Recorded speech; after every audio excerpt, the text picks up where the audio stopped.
Anyame abladiabi odehiabi game dangbeme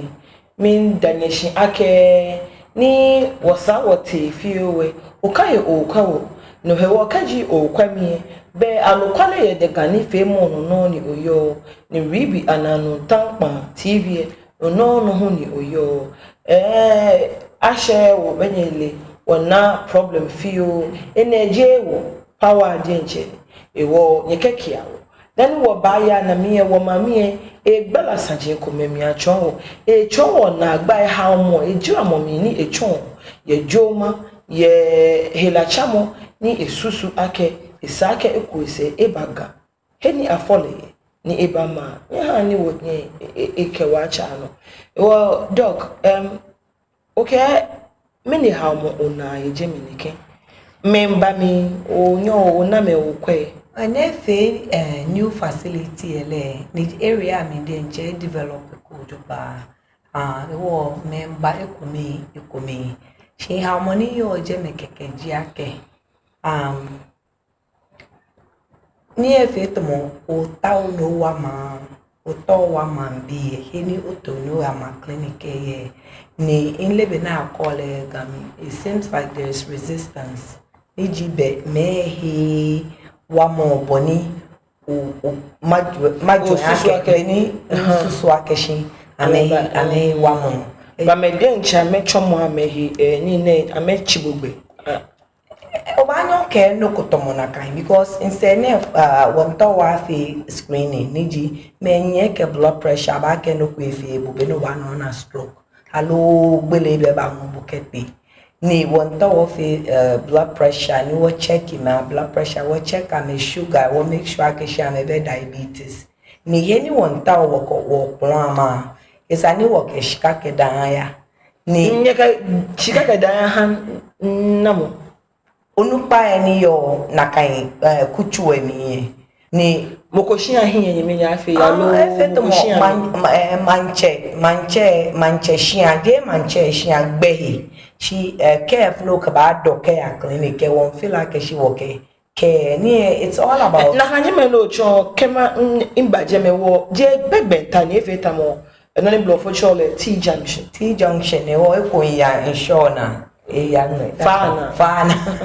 eko ya fana ne eko ndo e wo boni clinic e ho minton be wo ke ba ni na me e wo ka me ba be wo ba ya ni wani na me ni no ni sa ni wo fi wo ame ni wo fi e wo naka no meji challenge se ko me ni min face ni min feel like she kwesa ni bale naka kwa anyeme abladiabi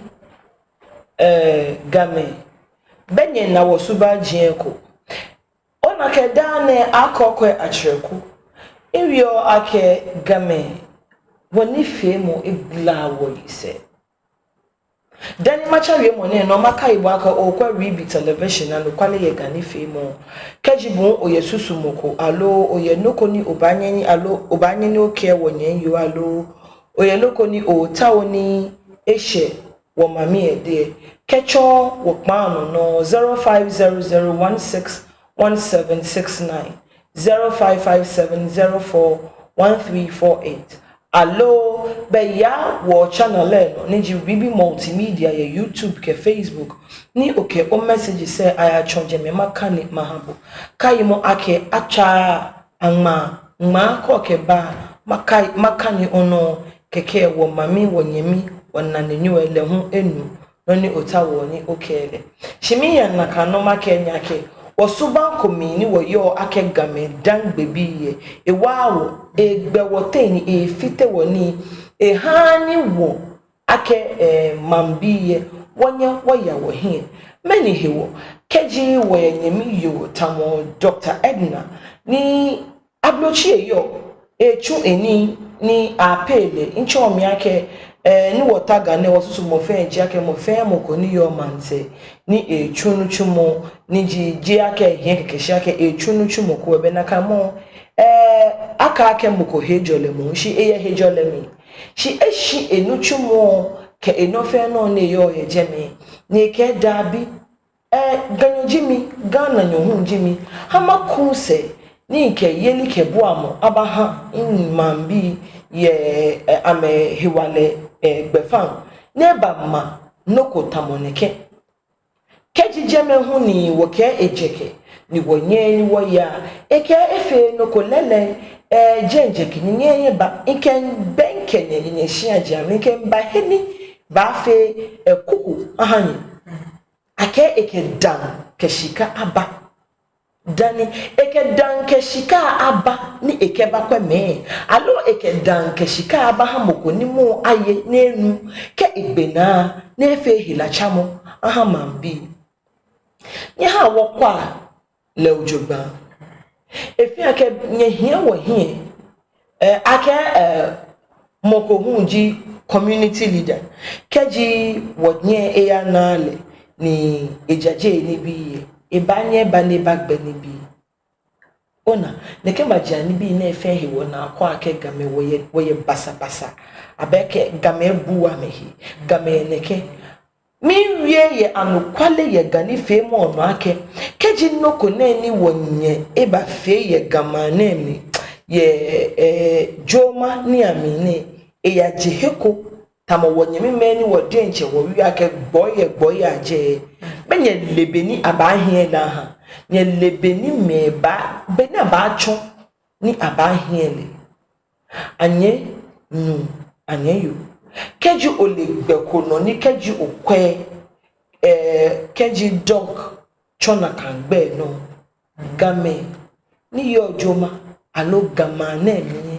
obana wali yake wonyemi yo ni efe ni woyi wobo ale ke ono aba kecho wo platform enu be minkani mi habo wache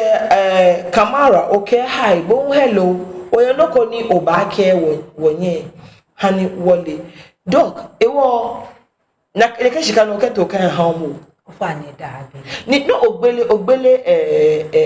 hilachamo he na nake wo magia chemene ani amebala meba ofani vitamin ameba iwa melia ka ofe no ko amelia ke na kendo ko ejeme ameli shi kitebelo bonu chumone ani ametemo ko embaje ba kwake te eyo te yake keji genyojibo kra ho o ya to gboyejoma iwo gbejano to poje ake kwen cheni oba ina neshishi le hu echonje ne kwake teni bi ya le ten ani ebi o kwa me fine o guama buyan ojogba o te o ka me be jame to te moko choko je make ni say no be fe health screening o fe free health screening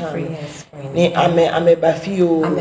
ameba san bedwele ni dog ba ni e face screening me de nche hie ye jeme eja tade ewo ataleke ni bi ani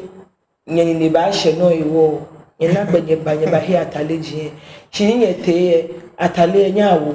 hela na emonyele nyekeba dog mineji wa mo no ba so ake wa wona fe ni eya eja ke obo ohi wo moden wa ni ohani GADANGME wo hu mwene akokwe manye machine teaching ni mawiake nke gan formo bi yo kimi yekeji abalake yo ehye hekwe efie before wa ai enwon na wa ke ganyo enye ehye ama bi boy ne dani wo ya yedike bo amon ye english abrochi ni amehe no yo wo keblo for me ni choni ejeme o fani onye mega me ku me hu fata o ye most of places ni nchoni mi peji modin ni yo jeme e te fi obote keji okwe ohe ni onake blofo ke you a woman of color no footwear me agbene hu e gafomo bi jibo ganyodi enche hu jibo ko ya metete te enumono na indane ngoshi na kai pe ega mini ta se mi ye bi ene de nche fi ake ina abeni mawele mahashi onake anukwale kote mokola jano amonto ne le wole ake wonye mma shante me kewo na mencha wo shiye shikwe iye no bana keje lo wonsha wo holo shia ji ami wo papa wo ngashi powder wo fi wo hemi mama be wo ken chose bi no me pe wo le fi mo shikaji yo tamobo onye ote ya hu ke ahye na kanshon le be Reeby television bi anokwale ye gatime kemidi nche akoko achireko woke obomodin wa die nche ake owo anyunya tamoneke ni ote hu efe bo ake jenwo shikachube fire jen ewoka no chuni ejen ya ke kwa no kumeto black woman no here blofo ma aten be ko no ni shikosa opose ba ole ile akejejo ma pehu jiheni ni mami ne keke wa gbanye ehesaje ona eje gba mi ishini mi bi lesaje ekomi ko ni le die nche egba se hin egbo ni hu fi shikeji nke ma gbanye ehesaje efi ake wona ko wo shi bi ene eje ake ile ake esa efe ultrasound center ni jeme ekani ekwajeme enake ye holo am a problem hunji ultrasound ni efe no peke mashi ni ke opo na shi pompo ni ekoshi kaneke he ne ke fe ultrasound center pebe oba na ke moko ni ga henumo yo mi osmo ga ojogba ndi enche nakai no je no hupe ye yake amonto ne ke yo ne tashi ehie shipon konkose ni etawo ni emma ekohu ye akleko ema aje nkotoku shaje nkotoku bi ele ni ne ba hye ni ole obomode oyo adon moni ko chupapa onupa ekele se achio moni ko chupapa hu lawa ni keji mukoje ni papa hye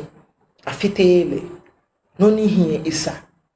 ni isa ke mo fe mo ke hia wo ni many ne keni country no ni ko kwe keji onye me game GADANGME tamo wo ke waboe ohi oyo ake ibahan nu chumo no ke fon hi ake obachu ochu iyake okay me no ko okay you are not here to give up Be no ni ya no be easy at the end of the day but ma de sanjimi ni ebe wa me ni nje after all je me most of in life o manyama to ni bi ni maka keshi na ajo easy ni manyama ke na kan ajo ke o wa me ni anani di wa mo wa nyo ke je by force but shi o ke o jwa ke mo ko ba nye bani enye krani alo gbeken especially gbeken bi na kele baba ni o ba na ke encho kai kwese ni eye be kokra wo kwele wotani be no ba na enye fu eken ya kemba e hole no me ni hani inki oshini ko akeshole but na motivation yes no me motivation especially make me ke of course no pa shi make me no le o na le right then and there je chele no na ke o ene o no o ma tishinda ni ma ya no da ma fi no ni sane ma fi keji onayo ni your confidence na ken wo liake ga wo ya hiko keji wana me enyo ete tamole gamba still once a question mini yeli ke boa monike wo banya wo kem habo wona fe wo fe wo wabo ni jeme adamoshi eje ke gbe me ni baba ni eba he ona chimi ino ni mawie page yake jo mama ncheme majia nyeme ke jo mama bi eko jake nye ke yo fefe one ehila chamo hene coronavirus vaccine mi bagbo ni agbozome po de me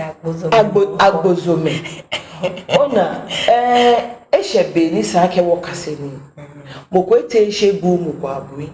ni enepo de nche na agbon de nche bo de nche ko he ya na agbon kejo ke aka gbogbo agbo blame ko ne ho be ko ne ho polio batamo helani batwa wojune no hu gidi evasimba abongo fio no woke ba shehe ni wo she na kan no ji meningitis ke fabi ni amefe yellow fever ayefe vaccine ewo na kan bia mi fe ani ake no ko omilo nya ni wo kasia ni kaji oke ogun mokonyem emu chimu nya ni hela chamo papa nisa na dwenye he na ekemba na ekeba hanyi na moami nye he adwo anye jeme manja cheme nye wale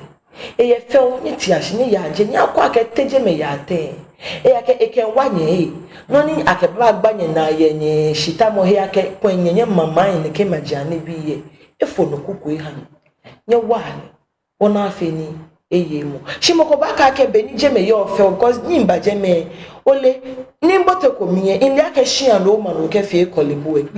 chini bote miye da ni na ke da bi be na jara miye po echo ake eku echu no heni alo ma no ko ba hemi ni fe wa ko ke fe chumuni shije yake amala ke shia na ba wo mi ofite shikawa ejalawa ye jeme yake keji ejalawa le be no he woni wonye wo ba ball yake Ghana ni wo shako heni wo ke akpe ba pe keji mokobo he na chamo ba fite shika pi fane dabi ofite shika kra nke wanu ejake bode nche oji otwi mi o mo no make ha no ke wa me ewo ni onle ake shika ejalawa me afford especially knowing wake med health centers here now Okanle Adiagba Foundation it's almost like you are giving back to society. No koni you think I can that's all there is to it. Akeshi oboba wa omambi. Nyeme ejalawa nyahani wo fe wo go over na no kwe wo camera name ni okay onye me ga me awi ha me share we mo ke ma me no ko na me na ake you need it Ewo enye mi mega me mi danye finish yake nye take time nye ke botwe ye message ni wakeba ni tomo boni na akoko ke clinic e joma ya blekuma ijala wa imma ninke ba wa imambi wo ke hila ko ingbanye na ne ke katashi ne fio chon hila agbo ni chon gbele hila dani ne ke ba nye bua nye he bomojotoi ne ke no kwe nye ba nye akwani nye yuadon onye kenye wi ake dache foni me hu kenye ba wi ake game ni ha wakasi ya achamo keji onyemi fe ni esa ni eyefo ko mama acha enu chamo ko ni leke no abacha be won bula mi be ya shon na kan eni wo ba nye wajiku na ba yo sewo no le onako wo shehe ni wo ba she when a lawyer Edna Dr. Edna McAddy. Doc, ina ne woni job lawyer eko na no ba boy mo ha me no onyo o shebie ne o kegbe yan bo ana be na kan be to be ni Dr. Edna McAddy ewie nyekenye helaya akata ahia ni nyeke holoshi ni efe no ko ihanye nyeke ba iba kwani ijana wa doc ba shiwo keji eshiwo onye medobro bi langa di fo ye hu ka me oba ko be ni wo ba fe ni amaba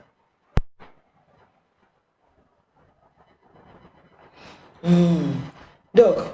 okay what's happy be no ba che ko na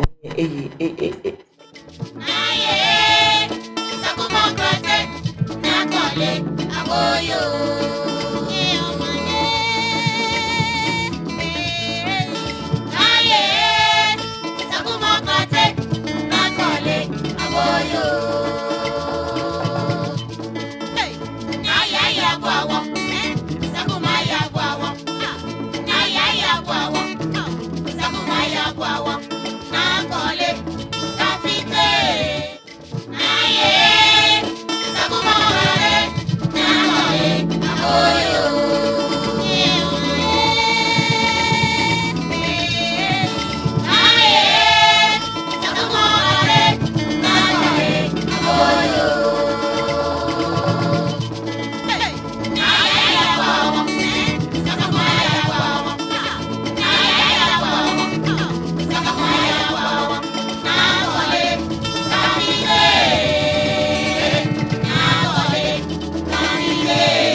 Ablajabi ko jehe abi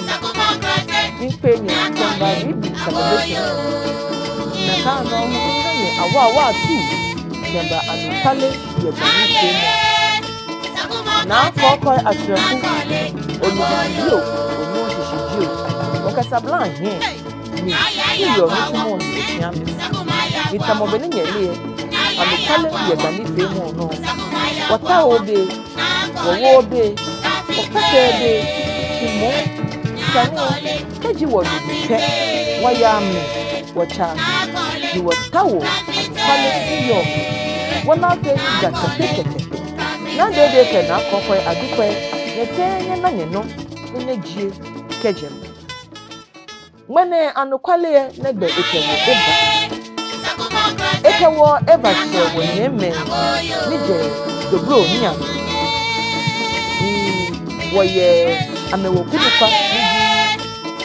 alaji show me eleji adama pataku webia tia nupa wakalaba ni wokele ibana yesaji kome ni wonunia ni agbene ho ifoniri kome ho tuye anakan ni social media ni won woni ni ese no ni kemi akoko ashreku eba alaji show mushi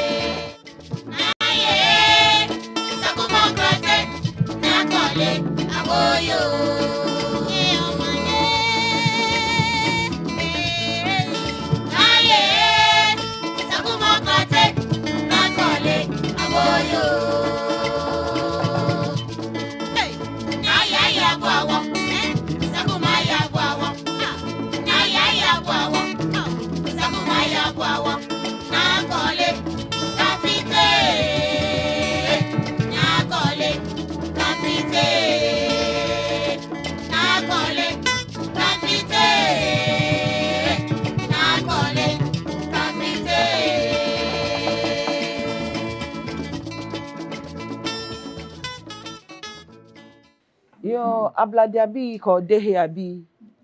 min penye kemba Reeby television eno naka no ho mi hanye awa tu kemba anokwale ye gani femo no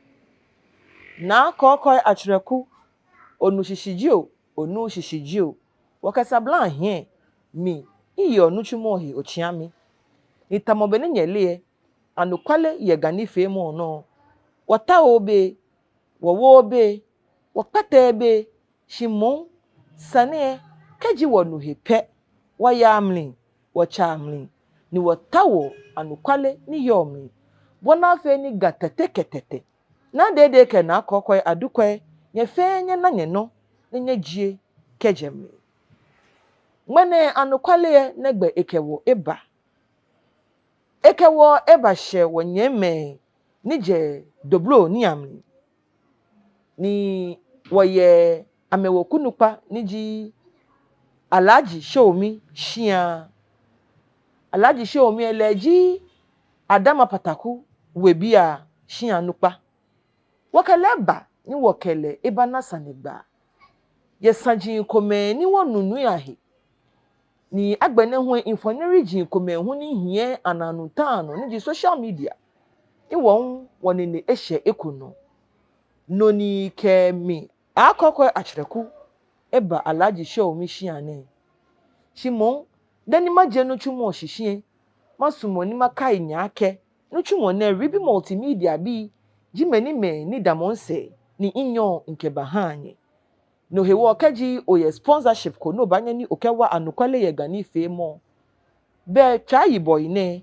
0500 161769 ni wakebo anasanigba kekebo hu ohewale fie ko no banya ni okepia wo bona fe ni wowa ni wo fe watwa wo gan wo machine okeba ha wo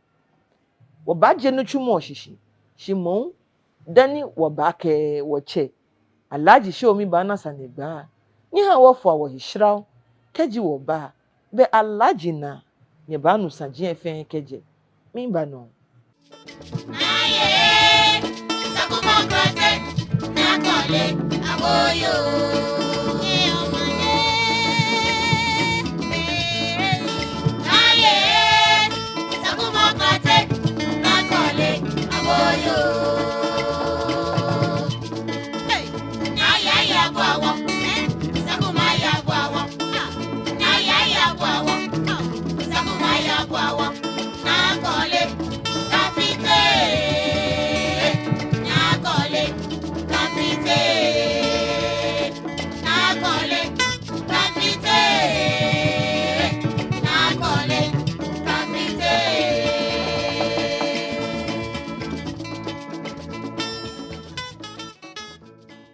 yo betombeni inchohie ni nkenye dani wafo wo hie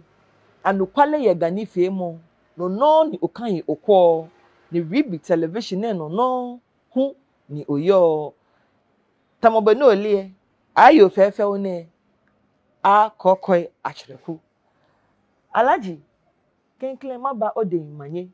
Nyodo. alaji efi akemie nkebo ebagbasani ni inna hu inkebo inle ogbeke onofe no shimon wanye me ni kwa wo amelebo ojugban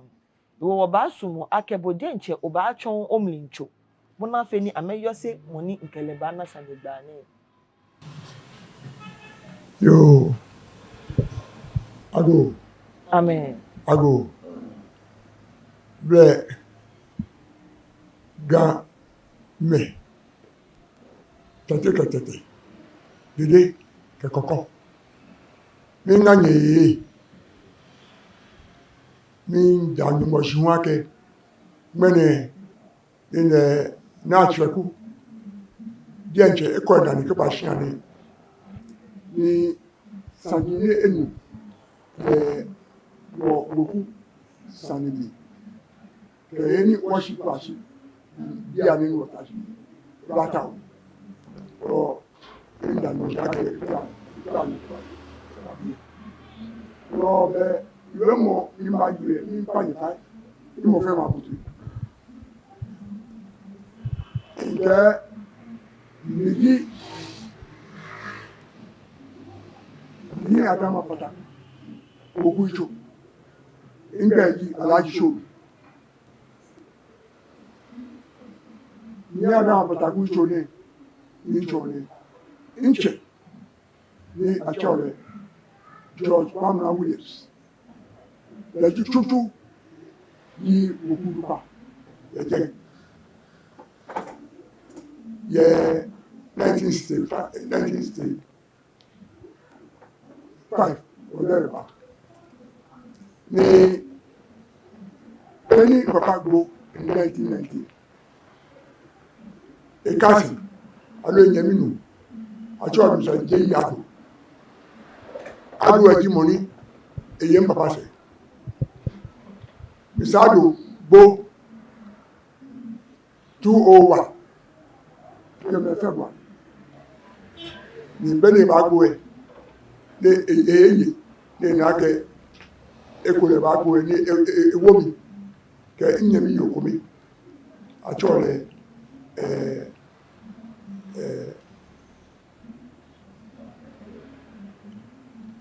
ìyẹ̀mí yòókù mi àjọ rẹ̀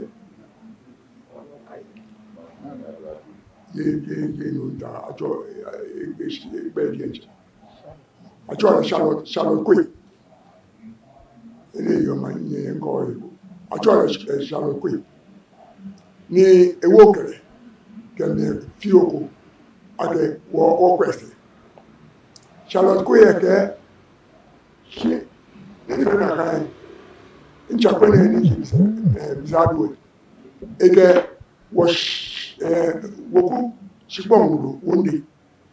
ake wɔkpɛ shikpɔn yɔ bɛ bala kɛ n b'a fa ka ne kia last commission nin tɛ jɛ yata o yata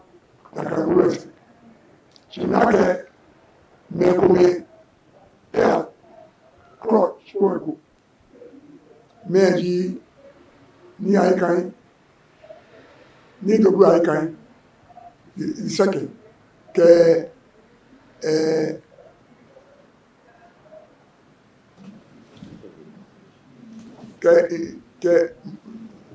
yúmọ́ kò àmì yẹ́yọ lọ ya nínú àmì ní ká àmì ṣíkọ́ wọn náà ṣàmẹ́pẹ̀yẹ lọ ìbàlágẹ̀bẹ̀ ìkẹsìnà ní ìbá àkọ́tù lọ ní ìṣẹ́pẹ̀yẹ ní gẹ́gbà kọ́tẹ̀ ẹ̀yẹ mi Charlotte ní ìgẹ́lẹ̀ àfáàṣẹ ìgẹ́ mímú bí ìkòmí dìọ̀ lẹ́sàkọ̀t àgẹ́ lẹ́sàkọ̀t ẹ̀rẹ́ tó wọ́dì ẹ̀lẹ́ṣẹ́ kẹ́mọ̀ ní ìkúdé ìwọ̀ nìkẹ́ wọ́n bí ilẹ̀ ní ìgẹ̀ṣìnà ìkẹ́rẹ́ àti ìkẹ́rẹ́ àkàwò kóòtù tàbí kò kó àbí ìṣòro ẹgbẹ́ ìrìn àgbò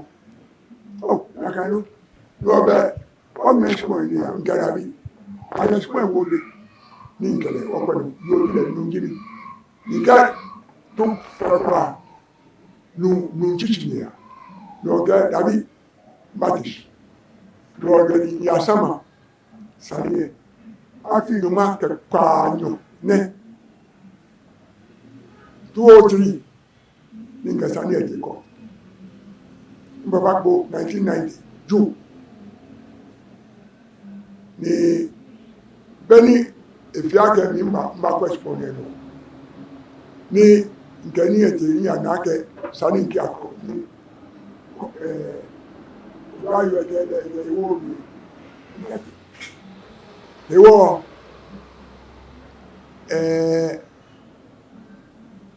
face weke make benin papa yo bi mi bebe ni I can detect leji agma ye manchani ni ogeni le achola ama souple ni ekemeba leji me ko meke abawole agma ye manche no mie agma ye manche leji ni I can second egbo ni egbo e papa ke me na town ni amekọ since ameka mekani le kwetio kakaboka ke ni ne odoko manje McLean ni boy McLean amedi meni ameto deke nyama ni manje ni baba na ameka mekani first papa ni na ameka amengo mokoko ni achole apartheid 2 years customs labor pension the wefi omeni enke ama mi pele Robert Sanye agbeyin àwọn akagbe regional house of chiefs ni judge Sanye ti 30 years na do na agbe papa mi kene ni George Sanye ni mo fẹ́ mọ̀ boy ni agbọ́n àti níbi wọ́n ṣípọ́dì kan ní fẹ́lá yàgẹ̀ gẹ́bà tọ́ lóko ní tútù ẹ̀ akẹ́màdì fẹ́lẹ́ kẹ mìíràn àjà wọ́n yẹ flag kọmẹ́ṣì nàchọ́ James Town ṣíṣí mọ́ ní bàníyàn ní wọ́n àbá gbọ́là nìgẹ́sà ní na àkyẹ́ ṣípọ́dì àmì na agumadi no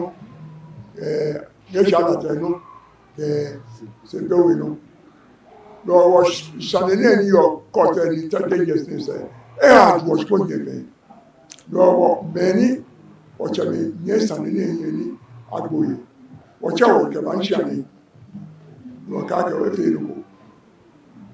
ɛni akɛsa ne ɛhyɛ ka agboye efei no ko afantɔ do ani papa mi palɛ na ɛho egbo ehwɛ ama ne nji mona to le lo fi agebe wo Peter wo ga wo to le jo agebe wo ga to danu wo ke mo yawe ma ke lo pe no wo to nyama na to le wo meni wo to le wọ́n wọ̀ chama ní ọ̀mí àjọ rẹ̀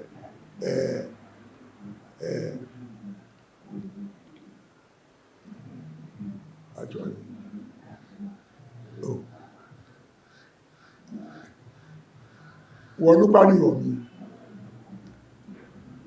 ẹ̀chẹ́ ní a máa ní ewu lẹ́kàrà akẹ̀lẹ́ ìbàní èyí àgbò òmìnira lẹ́kàrà ní àkàfọ̀ ṣùgbọ́n French-born, home, getting. Yo, Niama Neke, Bonnie, Chama, in our mission, I shan't Chama Babu. Niama, a shake jacket, a great. Ejake nínú ebule never ishi echichi ye akpani ekeme alo onu abakebu no asama nefe sande akpo je shop ba meni tra mi ko yi gamanchani awawula ni eyile woni ya boni mina chole I take Canada. jele Joe Blanksy. dobro ndaje mo ni tam ni afine ai kan china da toyo da boy age ibobusu ahe ni ikoni age wa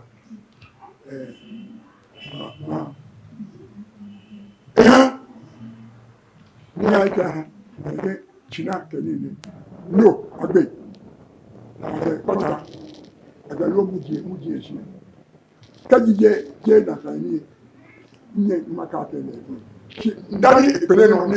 ètò ẹ̀kùsù ẹ̀ ìhàn fáìn ní àhà ní ayé ẹ̀dí ètò àtẹlẹ̀. Ok. Nínú bó ṣiṣẹ́. Ìwọ bẹ́ẹ̀.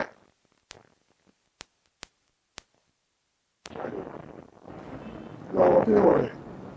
ni nínú akẹ́ àgbẹ̀lẹ̀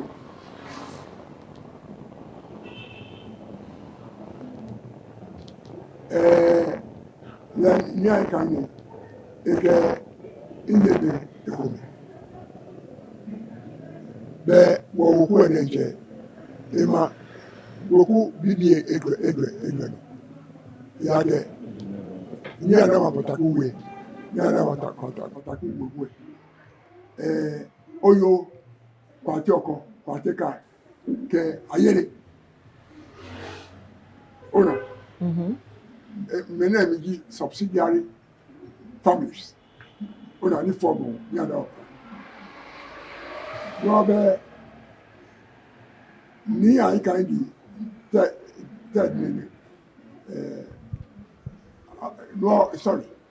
bẹ́ẹ̀ 1970 mà ní ìbàlákẹ́ àbáwò lẹ́yìn ẹ̀yìn wò ní àkẹ́tẹ́ àkẹ́tẹ́ mọ̀jáwó ẹ̀gbọ́n wà gbéra ẹwọ́ 204 kẹ́màkà ẹ̀ 204 mami wọ fẹ́ èkúsù fẹ́ ẹ̀ mọ̀jáwó ẹ̀ lọ́dọ̀ tán ló sẹ́ ní aláàjì ní méjì chàmà ìkẹrẹ fèsà ní ẹni aláàjì ègbò kẹ̀kẹ́ náà ni ìyàmọ́ kẹ́ nìkò lẹ́jọ́ wọ̀ wùkú nínú àjọ rẹ̀ bú Doughboy Langard olùpà jìnà ni lẹ́ ní a máa na ìkẹlẹ bóyí ṣípọ̀ jì hàn èyí wọ̀ ṣípọ̀ hàn. Nche ọba ṣẹjẹ mẹ́dàn wọ́n kẹwọ́chẹ́ nwie lolo ní ìgbàwọ̀sánì àmọ́ntọ̀ ní ẹ̀chọ́n wọ̀ mọ̀níjìlẹ̀ yẹ̀wòkú ẹ̀mí ẹ̀chọ́n wọ̀ ìchẹ̀ àbọ̀ nífìọ̀ àdámà pàtàkù wẹ̀kúwẹ̀ ejalemi echonwo beni ebale beni ajeshishi dani ayagbina ake be ledienche alaji sheomi ke alaji krokoko huni fatehe ke agwene wekume komeni amehara amehi ameba fe ichokome ni ameto woche ake apangaji amanche eyake ate asama yehi na ate court san many made decision fin amegboi no hewo akani amenta oni to enjole aba bona fe ni anye aya no ni woku ohun aya ehin ewo be ato manche ete no akele ena wie mo akaya no shishi ake be onupa ni hia mehia na aketole ake manche achole ake ni ahie be wie mo ni eke manche ya wie manche eya nu na kan nga shishi ni eya ngo enahu ni abala ake be amenu ake eshi etichipo ake alaji alo onupa ni kele wie egbele le eleheko ene hani samamo ya bami ye himeji ahin ni woche Joe Blanksy wo fen wole ake amonto ne ena eheko ete etana kan sane anieko bena yo ne kensa ne ne ho atan afanile niji akanyomo nyomo agbo efo enu ake saake ipata ni adula ma mabia ke te wo che ya no shishi oten ni ipene ni ekeneke toy kechinan ke woi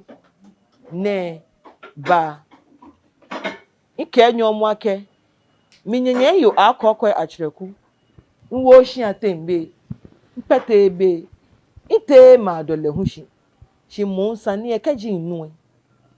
mmachami wona afa ni wo fe wonu shishi enehe woni no ni wo che wie mi die nche hu mi ngbala mi bona afa ni bomo ni okwo ni keji okwo ton ya atashi no ya ta no tan lebe ni onule keji abimi manyema jie na ewo no okwo na na obu oto ene keji ogbula o se no te alaji show mi wie mo ni ewie ote kolomo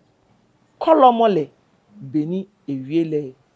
ni insani ehu ni imbiye obile na kano ake wo che mini shishi enu dani patamo alo nyomo ni abole epe alaji bia ne ogbala sani eni pi echonwo waya ne kesane shipon na ni kesaji na efe etete ehien shipon te edale onada shipon 378 acres can you kufio wajo jara 378 acres okay ni alaji na kan 378 efe akewodi ake eno wolo fen akefe wodi oya na shipon eye ekona choje abama eke dobro I can dobro jehus ni ofa na be mi na keneke shipon no woji na ewodi na mi shipon ni ekashi ni mokomoko beno mokomoko beno iwo efe tamo be koko ni machine mokomoko beno okay ni akefe wo odin ofa ne ohun shipon eko shipon dele pese pra obahun eko ye obahun shipon ni for operation aye sani ni game ote all ye no ake flore ni aye sani 18 years ni tafake woku shipon ni woku sani afioni no economy no one pay lo akwe ni one pay court ni bi mo fe mo le bo ni yo no enyo lo tekwe le wo hon ke wo nyomo ke twa ke nyeke choma nso ofa ne mabi wo hu eko ake ne ke shikwaji na akawo de ni ani o akawo kunupa ni onye yo comfort kele woji ye ke ekela ke eka choma nso ewo ekehiwo mi ani bodie nche hu oche moko afata ohi lo kashipon ekowe de ake bo ho eweku name akashipon ehami mo ne shi mihumi habo na kan hegbe ake noko niko alo sani fence ni niko ne kashipon ne he bo hu obanye ni oyeko alo bo hu obanye ni ohun eko bona afe ni kewo ncho manson wonye wo chon lojugba lele oche moko na kan nke ni James Ashialaye James Ashialaye James Ashialaye va legina mo in fele ni attorney in fele mi attorney ni question lawyer fonyoni koji oke attorney ka attorney o hale attorney ka attorney den fele in attorney okay kan ha be in hale igbe okay fele no hale ake e question okay ofa ne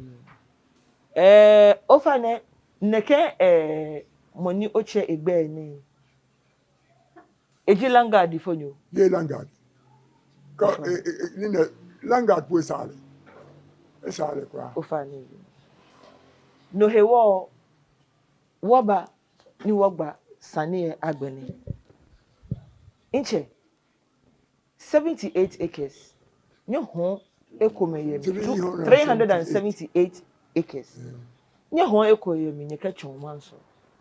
Shinsa ekashilolo. Oba mimba feel. Aba babu sani noko ye shipon ne shipon ekashi oliake ekashi minole na kan shipon he amonton ne ni watashi. Bien tonné le shipon le ni a kan ne ke chanwe joboy and actually igbejinu ni elangard ni gbe ni yen loyi joboy le ke le hon shipon fi ke le hon shipon Oba na woni kele hon shipon. Eke ni a kan the second the third Na moji ni ayi kan the le second. ji akama je manje Na kan. money wo to le Na kan. Eke joboy ehon shipon jini. e pita na hon To feton le ake fata fi na. amon ye wo ni le manje e a 70 plots 70 half plots e a onye to ni ensani e bia ne Kenya court she me nkwa no ko fi o ya ge je wo ku no jire ni spon je sen shipon ni wo ku spon ni la dia ncha je wo ku no jire no ebe hebe e won spon Ni kaji je nya wokunyo jile te baleten ni nya wokutole te baleten do fata ina tole ndwele ma fin jiro ona akama die be money okay she ma ga wo to le rupa wo die nche ake woku ona bencha kan ni fata meni me to manchehi that's right shaka ne ke shipon na awi ole fata amani ahi no le nya de nche ne shipon e wo be kaji efomo enijin e she nya no dabi sen shipon kegbe eyo honugo okay inche wana mfonere ji nkomehie ananu tankpan jan ni neke mfonere ni wona mapanye 5 year wo ba ha nye kweko shi maka ibu ake ehie ehinkula ewo keji oliake onyela pe be he na she sake ochio he fio ejake mfonere ni wo ke ba chonye ina wa fio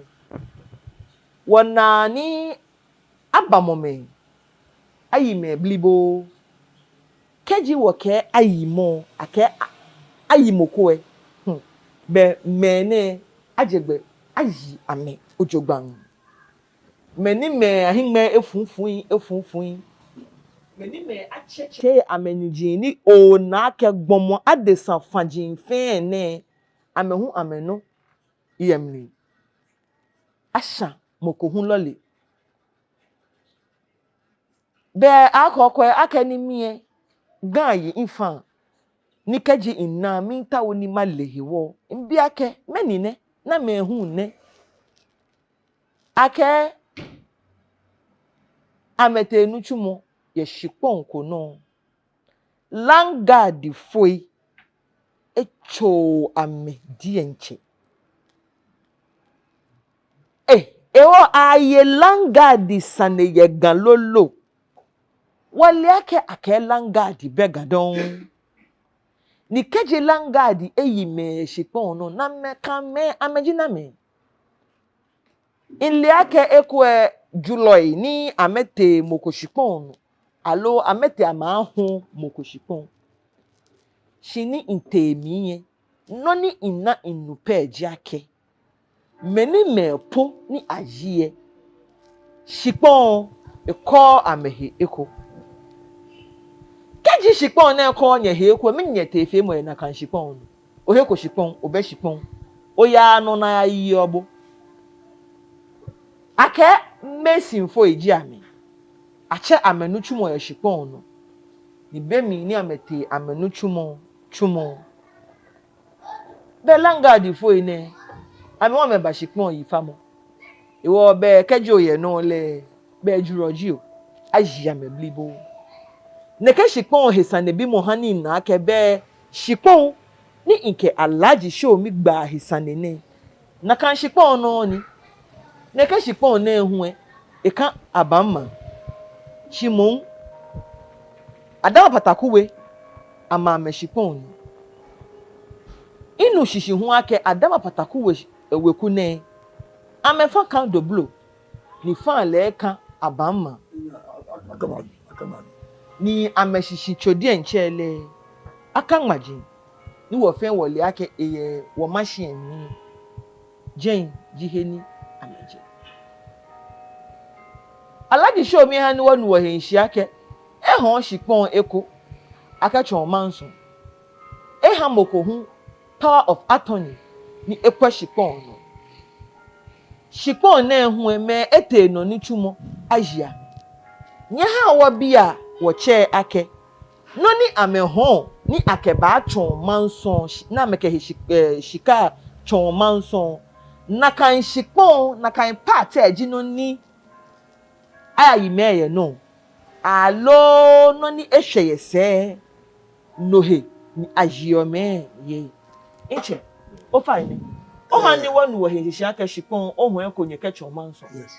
ni wo hu wona aka ayi meye na shipon nye shipon no o fine no ni nye ho momo na ateno no twumo ni ajimeye no alo no ni ehwe ni nye ho ekoka chon manson no ni ajiome ye ni ye di enche spon ahon fe shi few pressure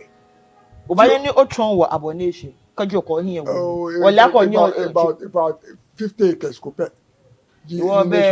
over 200 and no ko elete no hu ne ketchoman so no I can make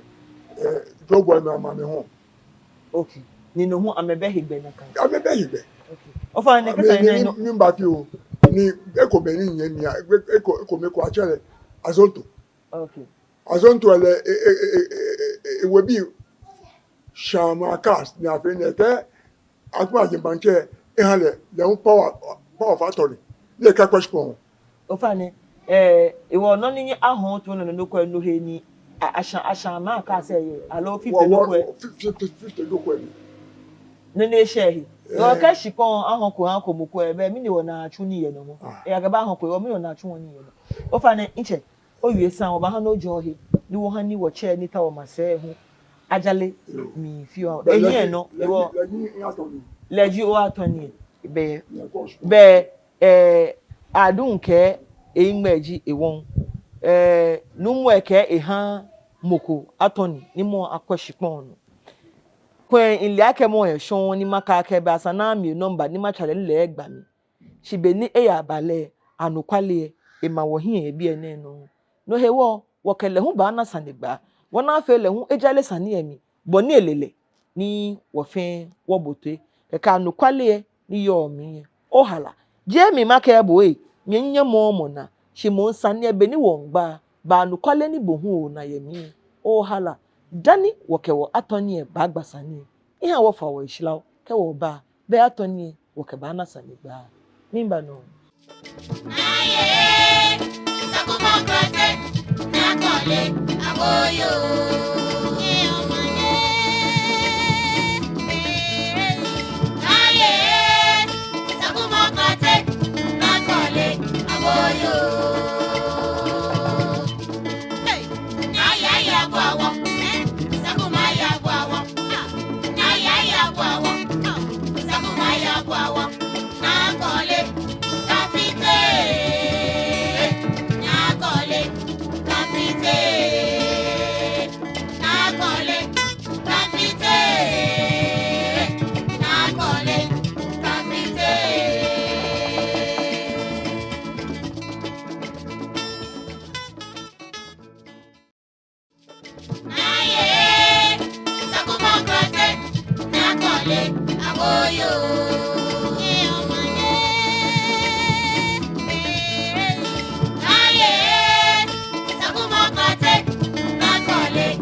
Yo abladiabi ko dehe abi.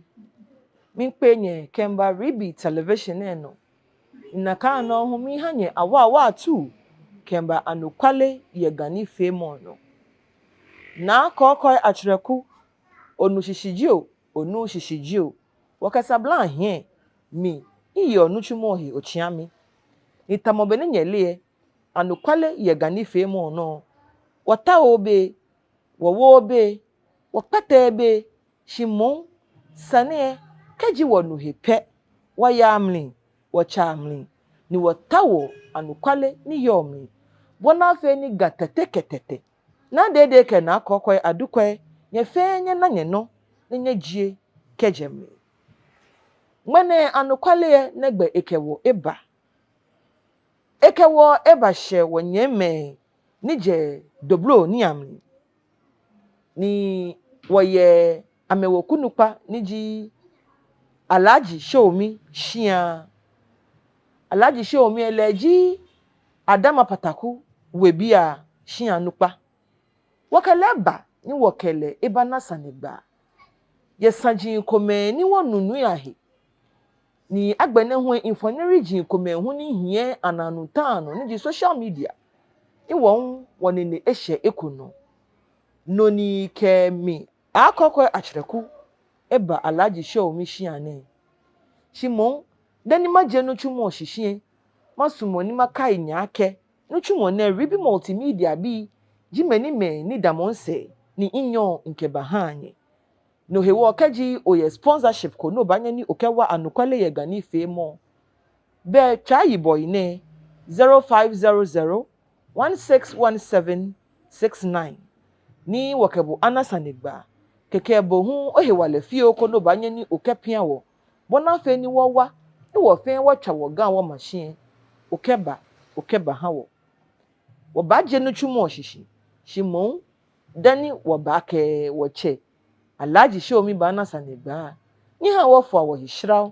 keji wo ba be Alhaji na nye ba nu saje fe keje min ba no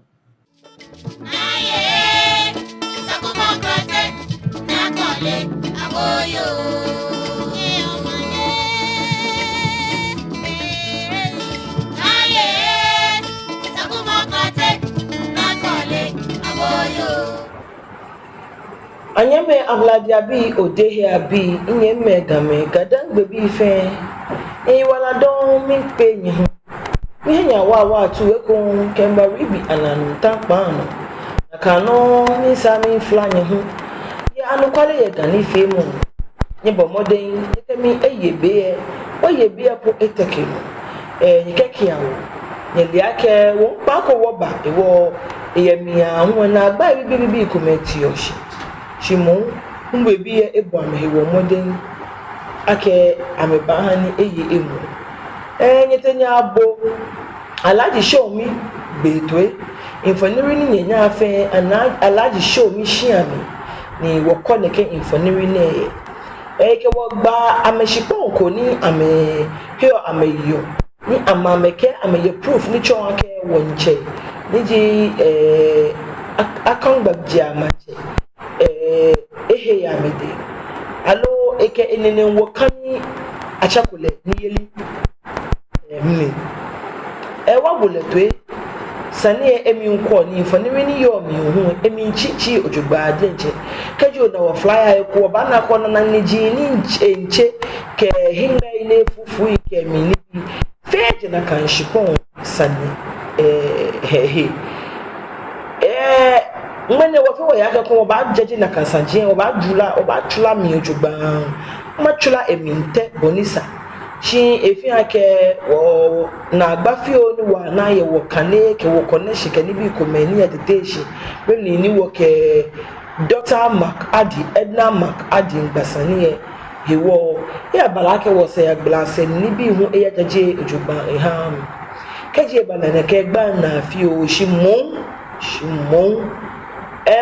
ju ibaba ne masama hesen ya anukwale ye gani femo no nikeji ihe sen ke part 2 baba ni nke bahamu eba fake beye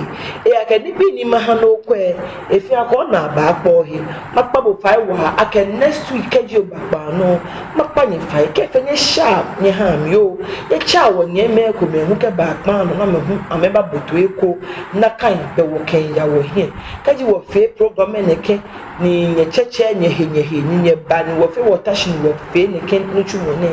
ha me mi she baba o ha ni kaji internship ni mi meni ochi abali na mi ko ejo ke ya shon ni tawo ni bi ni kaji ke ba hanye e ba ni nye hu na mi she do he wo kaji oba pa no pe ko cho nyemi kele mu eche nyemi be eye emu next week nji wo se ochi juni baba nke part 2 baba hanye won pagbe ake wo che nji akangbaji amanche woni ne ba she no bona afeni le hu eje saneni yo je me le hu eke no afon pan wachale woni ne share he send the message ini ne share ino boko bake ani ote ehia lo sane ebe ne yo ehie ye na agbafio no hewo ehia ya le ba wa hami shi monkaji o kwa program ne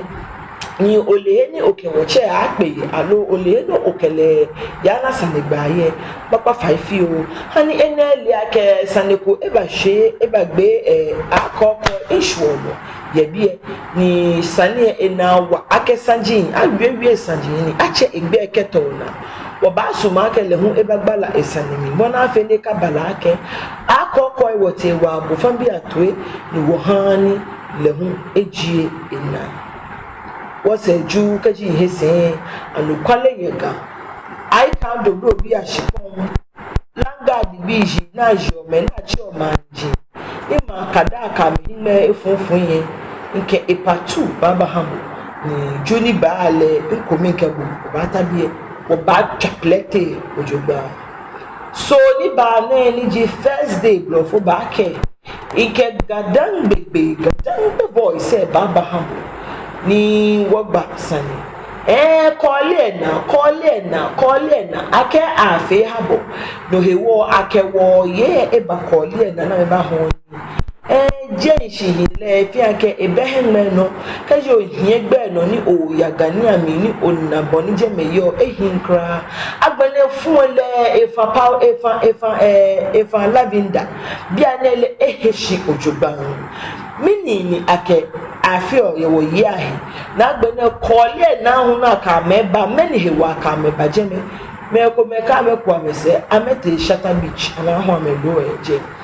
so ni ba de obagba no hisa GADANGME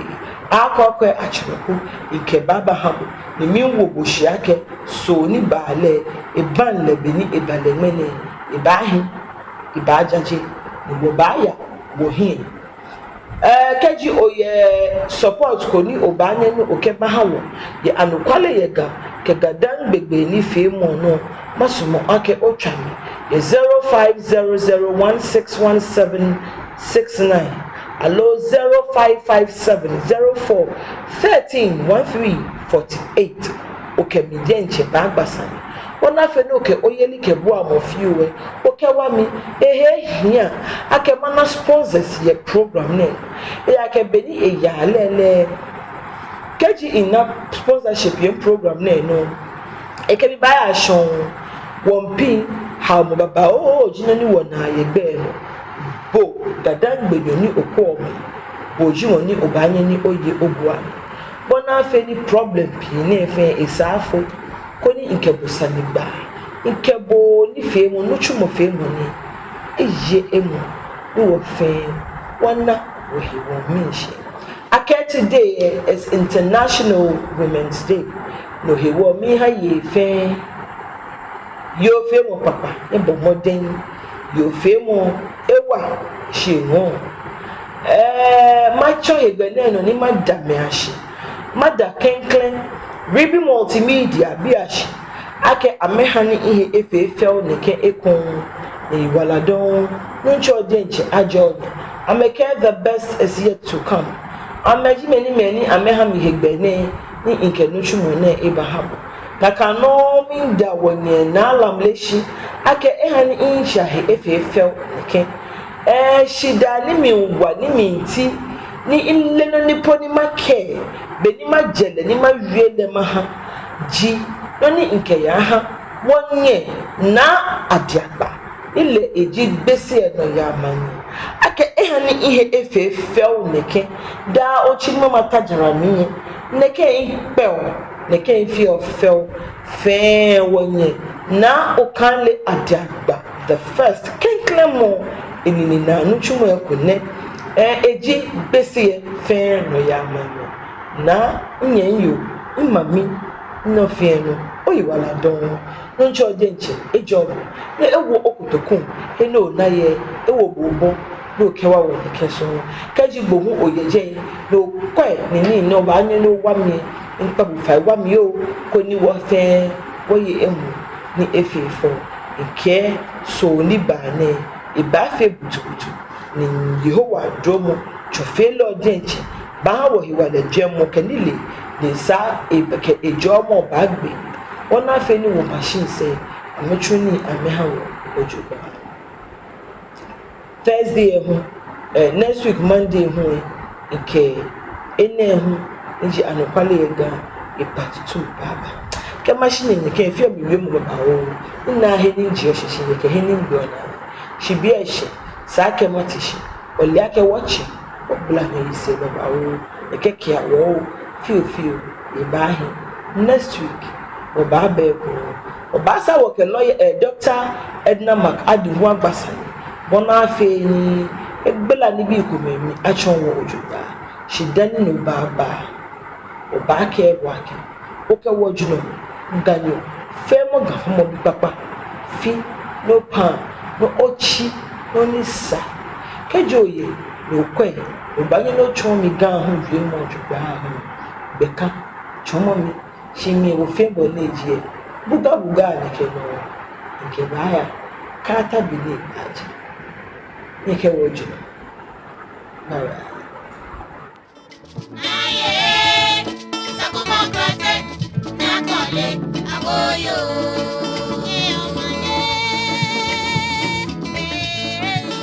Aye, sakuma krate, nakole, awoyo. Aye, ya gwawo,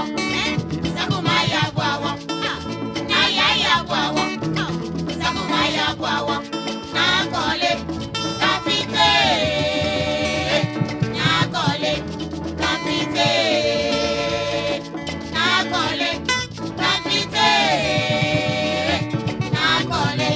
kafite.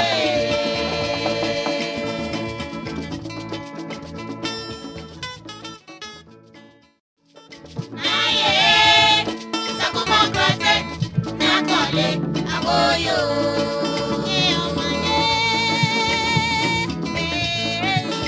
Aye, sakuma krate, nakole, awoyo. Aye, ya gwawo, sakuma ya gwawo. Aye, ya gwawo, sakuma ya gwawo. Nakole, kafite. Nakole, kafite. Nakole, kafite. Nakole, kafite.